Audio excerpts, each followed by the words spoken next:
Be very careful when you catch yourself saying the following words: I want something. Be very careful. Pay close attention.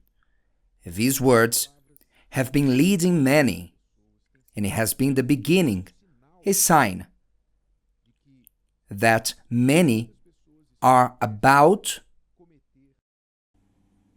to do a great evil towards themselves and others too, when they decide that their will guide them. Their will rule over themselves and others, and even over God. Be very careful when you catch yourself saying, I want like this, I want that. Of course, we are not talking about normal things. Do you want tea or coffee? Oh, I want coffee. Of course, we're not talking about this. A decision that will bring little consequences. But in other matters of life, when your parents tell you, listen, this young man, this young woman is not for you, and you confront that criticism or that prohibition, I want to marry them. Be careful, because this I want, this example and many others, this comes from selfishness, pride, vanity. And here is the danger. Where is your I want is coming from? Is it part of a resistance, stubbornness?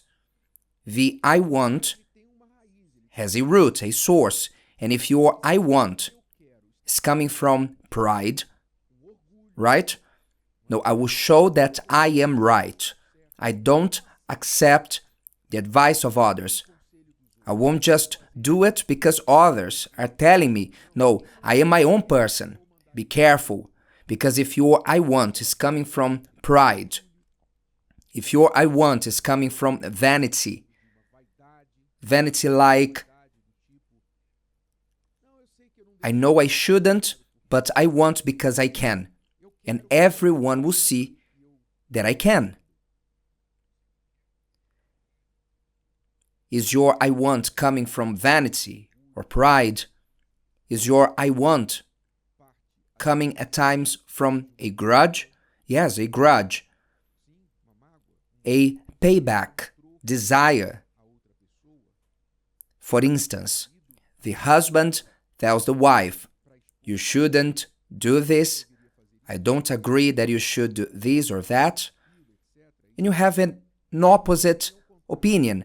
And soon, in another situation, where she wants something, no, I want this my way, and I will do it my way. Trying to pay back just because the husband didn't agree or consent with something that she wanted. So her I want comes from a desire to pay back, to impose her will on the other.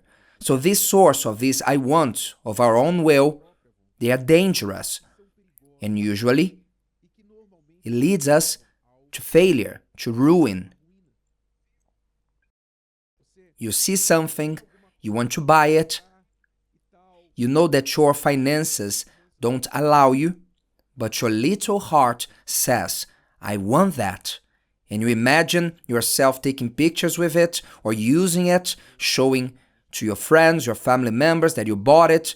It doesn't matter if you are going to spend the whole year paying the installments of this purchase. It doesn't matter. You want it now and that's it.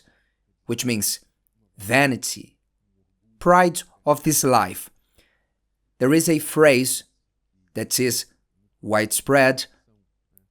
Be careful for what you wish for. Be careful with what you wish for.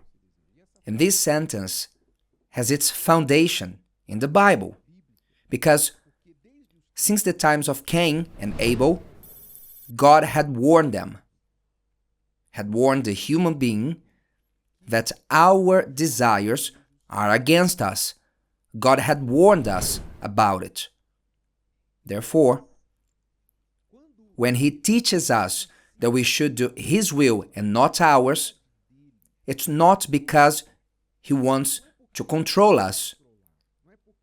It's not because He wants to take our freedom of choice. It's just because He knows that our will tends to sabotage us.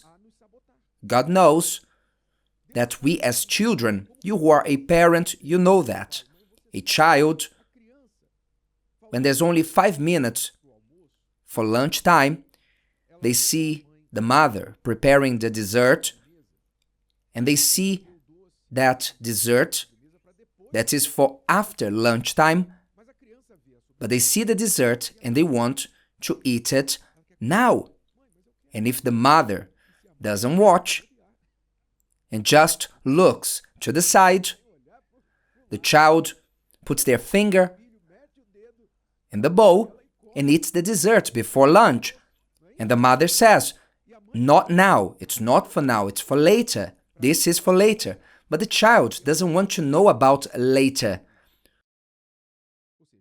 Which means their desire, their appetite, that desire to eat that sweet, which is way more pleasant than the broccoli that is on the table, they don't want to wait.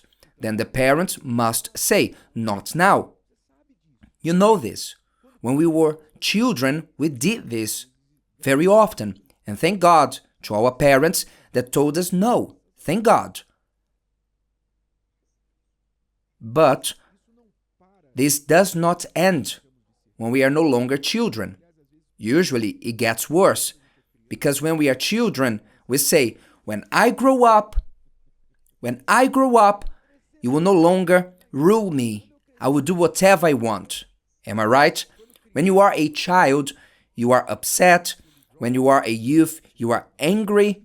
And you promise yourself, when you are an adult and you become your own person, you do everything you want and nobody will stop you. And at times, the person brings that rebellious child within themselves. And what is the result? Look at someone who does everything they want. Look at someone like this. Will you see someone successful? No. Those who are successful know how to say no. The most successful people in this world are people who must tell themselves no at all times, or others. I won't do this or that. I need to go to bed earlier. I need to speak to so-and-so. I need to face that. They must say no. Successful people usually are disciplined. And what is discipline? It's to say no to yourself.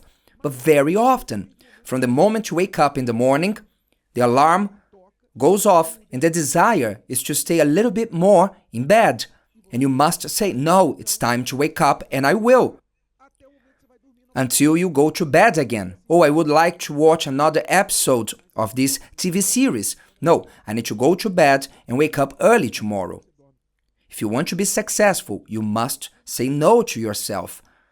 The most successful people are those who always say no, many no's, to themselves and to others. Now, look at those who always say yes. Those who do everything they want. What will you find? You will find addicts, people that are all over the place. They have no time for anything. They have no responsibility, no family, no marriage. They have no job. Usually, you see people who didn't have to fight for their wealth, or they came from poverty and now they are rich and they want to show off like a child in a chocolate factory. And they say, I have money and I will do everything I want. That's why most who win the lottery, soon they are poor again. Why? Because now I'll do everything I want. I have money. So those who do everything they want usually end up back in the curb, back in the mud. Dear friends, a warning amber light must go off in your mind when you catch yourself saying, I want. This amber light must go off. It must warn you, wait, let me think about it. I just said I want something. I'm insisting on it. You must have this amber light with you, and you must pay close attention about the source of this I want. Because if you're just a little careful with yourself, you will remember that prayer, the hardest one, not as I will, but as you will, the prayer of Jesus, and the most well-known prayer in the world, the Lord's Prayer. Let your will be done on earth as it's in heaven. You will remember. And when you are in doubt, dear friend, when you are in doubt, I advise you, surrender your will to God. When you are in doubt, if what you want is really the best or not, take what you want and tell God, Lord, I don't want to choose. I don't want to decide. I surrender this will to you, and I ask you to guide me. And if you are sincere in this prayer, He will show you what is best. And you can be rest assured that the will of God is always good, perfect, and pleasant. Always. If you always do what God wants and not what you want, He will never lead you to a bad place. However, your will, the opposite, is guaranteed. If today's video helped you and you know someone that could benefit from it, share it with them, and if you haven't subscribed to the channel, you may do so now. See you later.